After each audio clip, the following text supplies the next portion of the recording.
let's talk about what respect creates, okay? Respecting yourself and respecting other people, it sort of sounds like an after school special a little bit, right? So let's talk about what it really is and what it really means and why it's really incredibly deeply important for your life. It has such a big, epic meaning and it creates so much gorgeous wonderfulness that it's so incredibly important that you build respect into your life, that it becomes a gigantic priority for you. And here's why. Respect creates love. It creates the ability for you to bring more love. I want you to look down at your body for a second. And I want you to just take this as an example, and I want you to think about the kind of energy you send to your body every day. Do you respect your body, or do you say stuff that's really out of line with respect? So remember, what we said respect is honoring where you are and honoring where someone else is, okay? And not needing them to be somewhere else, or not beating yourself up for not already being somewhere else, okay? So look down at your body for a second, and I want you to tell me, are you respecting it? Are you honoring where it is? Are you appreciating all that it's done for you? Or are you looking at it trying to think of the improvements you'd suggest? Okay, are you agitated that there's a little extra, blub chub around the tummy? Are you annoyed that your thighs aren't thinner? Are you, wishing that your hair was a different color or less frizzy or whatever? What are you doing? That's not respect. That's not saying, you know what, where you are right now is good. I'm okay with that. All right. Respect is just really honoring that. And again, it's not so that you can sound like an after school special. It's for a really important reason. Because let's take that body example. When you respect your body, when you honor it for where it is, and when you say loving, kind things to it, your body becomes a vessel for love, to spread love. It is the means in which you will take all of the love energy that comes to you and that you can generate it back out.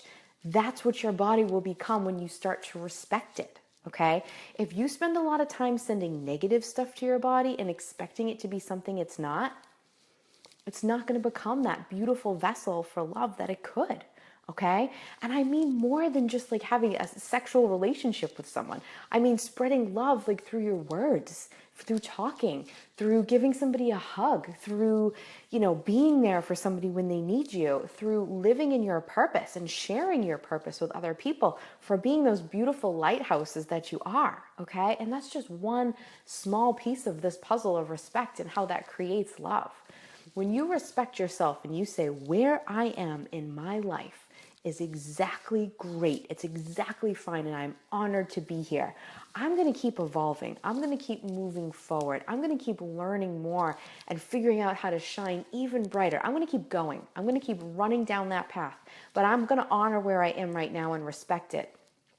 Love will come flying out of your eyeballs. It will shine from the tips of your toes to the very top of your head, and you will become that beautiful vessel that really can send that love. When you have that respect for yourself, it becomes easy to create boundaries in your life. Okay, we talk a lot about boundaries in here. Empaths, we're all really guilty of struggling with the boundaries, okay? But when you respect yourself and you say, right now where I am, that doesn't feel right, but how can I be a vessel of love? How can I respect myself and send love to this person at the same time?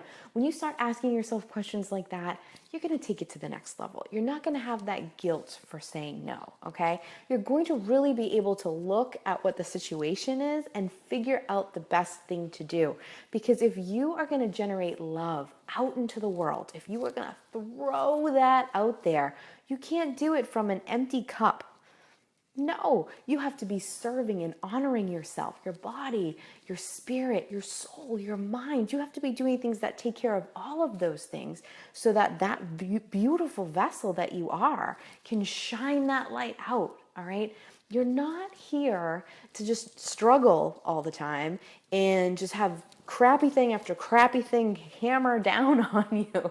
That's not why you're here. Some people believe that, but I certainly do not. You are here to evolve. You are here to learn, and you are here to spread love in your beautiful, unique way. The way you are designed, all of your quirks, all of the messy stuff, all of the great stuff, all of your strengths are all designed that way for a reason. It's not an accident, and it's not just purely some genetic luck, okay? You are created in a way that will make you a beautiful vessel for your message, all right? Think about that. Somebody once told me a story, and I wish I could remember the name of the exact story, but it's about a boy who grows up and he has this really high-pitched voice and he's really short, and he grows up into a man and he still has this really high-pitched voice and he's really short, and he spends most of his life despising the evil hand he's been dealt, that's the kind of man he became. And at the end of his life, I think the story goes that he's in his 40s or 50s or something. There's a really big disaster that happens at a school. There's a big fire. And he rushes in and he saves all of the children because he's little, and they go towards that high-pitched voice because it's not scaring them. And he saves all of those children. And when he gets to the other side, he goes, oh, now I understand why I was built this way, because that was my purpose, was to save those children. And he honors it and he begins to respect it and realizes he spent his whole life being so upset, thinking he was just dealt this terrible hand, and gets to the other side of the end and says, thank you for giving me that. Thank you for allowing me to have that so that I could do that. I could fulfill what I came here to do. I want you to think about that. I want you to honor that in yourself, okay? I grew up wishing, I was a dancer. I grew up wishing I was taller and thinner. I'm not built like a ballerina, but I grew up wishing I was. Oh man, did I wish I had those thin, tiny thighs and that little teeny tiny butt that fit the leotard good. But I'm not built that way. I'm built more for like dancing in a music video, okay? I'm not built for that. And I spent a lot of time hating my body for that. I would see those girls who would just be like not hungry for 3 days. They just forget to eat. And I would be like, oh my God, I've gone an hour without eating and I'm starving. I need some food. And I would think there was something wrong with me. And even earlier than that, I was an athlete. I played softball, and I played it in this higher level. And all of the other girls looked very masculine, and they were very tough looking. And let me tell you, I was plenty tough, but here I come, this tiny little, blue-eyed blonde with my hair in a pony and, done all cute and some makeup on. And they're like, huh? And then I hated myself for that too. I'm like, no, I wasn't designed to fit in to be like those people. I was designed to bring my message to the world. I was designed to kind of look like a person who would live next door to you. Like, I don't necessarily look like someone who's like the hippy dippy trippy. Although if you look at my shirt right now, you might disagree because it says, I think I've showed it to you. Can you see it? Yeah. So the vibe is definitely there, but because people need to relate to me to be able to understand my message. Does that make sense to you? Think about that. Think about, instead of wasting all that time and energy disliking who you are and how you were created, what if you honored it? What if you sought to figure out why so that you could use it to bring that message out into the world? That's what respect allows you to do. You know those boundaries that you don't want to set because you're feeling afraid that other people are going to not like you when you do that, or that you're being selfish for wanting to take care of yourself? You know those? If you are fearing setting them, it means you're coming from a place where you're not respecting, because that's coming from a place of fear. You want as many actions, preferably every action in your life, to be motivated from a place of love, not fear. When you have stuff motivated from a place of love, it's like the universe is doing a happy dance next to you and pulling everything it can towards you because it sees that you're connected with it. That's what the universe is made of. That's what connects us all together. Love, right? So if you can motivate there, if you can say, I love myself, and I love you too. So I'm going to do something for you that honors both of us and respects both of us, right? Come from that place. Rise above the ego, guys. The ego, I'm getting worked up. I'm getting emotional when I talk about this because this is so important. And I watch people make this transformation before my eyes every day. I saw someone do it yesterday, and then I saw someone step up and really work on it today, and it makes me teary because it's so amazing. When you rise above ego, you realize that your ego is tricking you on this really big thing. And this trick is not allowing you to fully respect yourself. And if you can master this, if you can get rid of this ego trick and talk yourself out of it, game changer. Now listen, it doesn't happen overnight. I still fight this. I still have to put this in check all the time. But when you know it, it's really like you know the whole secret to the whole entire world. It really feels that way. And I'm going to give it to you right now, okay? Your ego's biggest trick for keeping you stuck is telling you that there's a difference between you and someone else. There isn't. We're all connected. We're all the same. We're all created from that same source of love. It doesn't matter what your religious belief is. It doesn't matter what your spiritual beliefs are. It doesn't matter what country you were born in, what era you were born in, how many lives you've lived already. None of that stuff matters. What matters is that we're all here and we're all connected. Every single journey here is connected. If you knew how connected, you would just constant mind blown, constant. So here's the thing, your ego is constantly trying to tell you that you're more special or less special than other people. Constantly, that's its trick. But you know what? You're not. There's no such thing. We're all the same. You are just as special as me, and I am just as special as you because we're created uniquely to shine our light individually the way that we were meant to. And you can help me shine mine, and I can help you shine yours, and they're going to look different. And if you come from that place of remembering, like, no, that person is not more special than me, and I'm not more special than them. When you can come from that place, you are going to be motivated by love all the time. You got to put it in check. You got to notice when that happens, okay? Go back to that body example.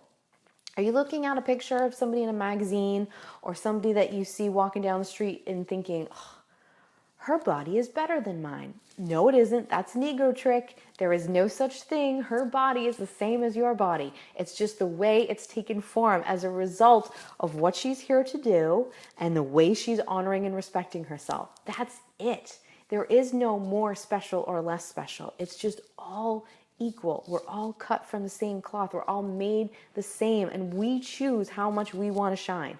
We decide how much love we want to throw out into the world, and we decide how much we take in. And the way that you do that is by respect. And when you respect, you create boundaries. And when you create boundaries, you fill your cup up and you send that beautiful love out. You become that vessel for love.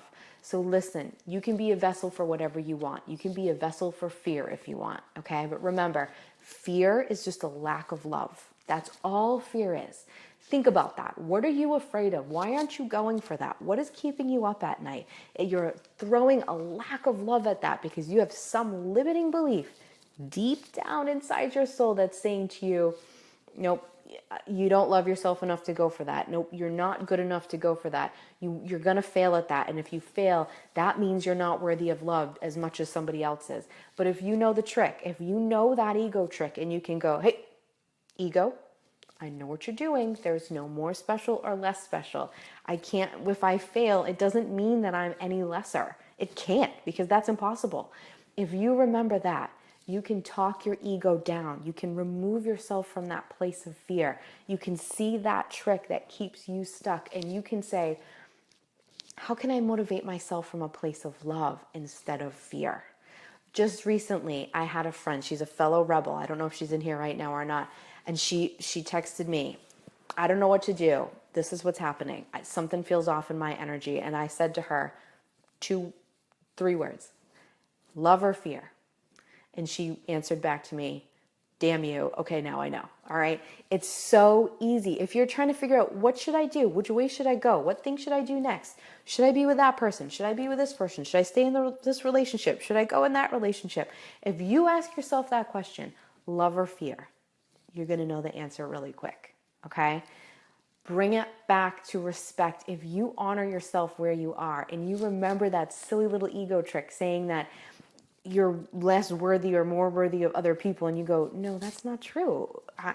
Love is what created all of us, so we're all the same. And we all just make choices as to where we want to be. That's powerful. That's going to change your life. I have a quote that I want to read to you just to wrap this up. And it's by one of my favorites, Tony Robbins. You know I love him, right? Okay, so I'm going to read this to you, and I just want you to think about it. Okay. So this quote from Tony Robbins is, life is love and love is an act. It's not a thought. And while you're alive, you only have so much time. So the more you can make love the guiding force in your decision making, the more you're going to make decisions that not only fulfill you, but that make your life meaningful. Right? I love it. All right. I want you guys to think about that respect. I want you to put on your respect goggles. All right. And I want you to really look at, what are you doing? If you are asking yourself love or fear, and the answer is fear, you're not respecting. And if you're not respecting, it means you're not generating love from one part of your body. So go find what that is. Go figure it out, what that limiting belief is that's telling you not to. Figure out how your ego's tricking you, and pull yourself out of it. Pull yourself away and change it. Put love there. How can you come from that, from a place of love instead of a place of fear? You can answer that question. You can find it. And if you need help, you know where to find me.